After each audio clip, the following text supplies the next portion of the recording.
uMantashe uthi nakuba ubhubhane lwesifo iCovid-19 lwadala ubambezeleka emkhakheni wezimayini kodwa ubuqhubeka umsebenzi kwezinye izimayini. It disrupted us, we responded to it, and mining in South Africa responded positively to it. That's why mining is leading the reconstruction and recovery of the economy. Uthi akulona isu eliphosile ukuthatha amagugu ambiwayo eNingizimu Afrika kanye nesezwenikazi iAfrica asiwa kwamanye amazwe ngoba lokhu akubasizi ngalutho abantu basezwenikazi.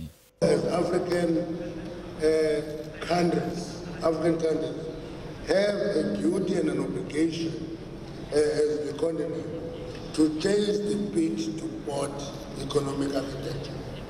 Therefore, we must beneficiate our minerals here in the continent. If we add value, we are also creating employment.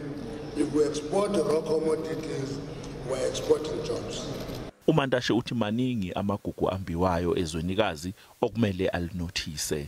We still have a lot of wealth that is in the ground that needs to be explored, that needs to be discovered.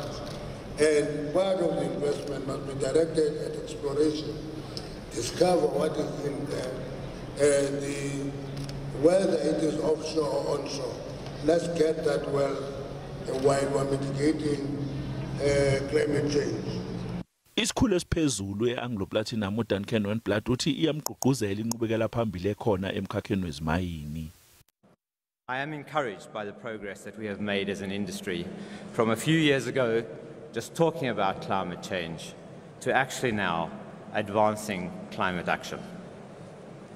Lengqungquthela eqale namhlanje iyoze iphele ngomhla zi-12 kwephezulu kanti phakathi kwezicukuthwane eziyethamele kukhona umengameli waseBotswana uMgwesi Masisi, umengameli waseZambia uHakainde Hichilema, ongqongqoshe beminyango eyehlukene abafaka phakathi owezemali uEnokgodongwana kanye nezikhulu eziphezulu ezivele ezinkampanini zezimayini ezehlukene.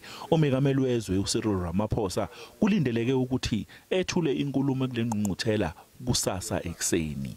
NginguCalvin Dludla wezindaba ze-SABC.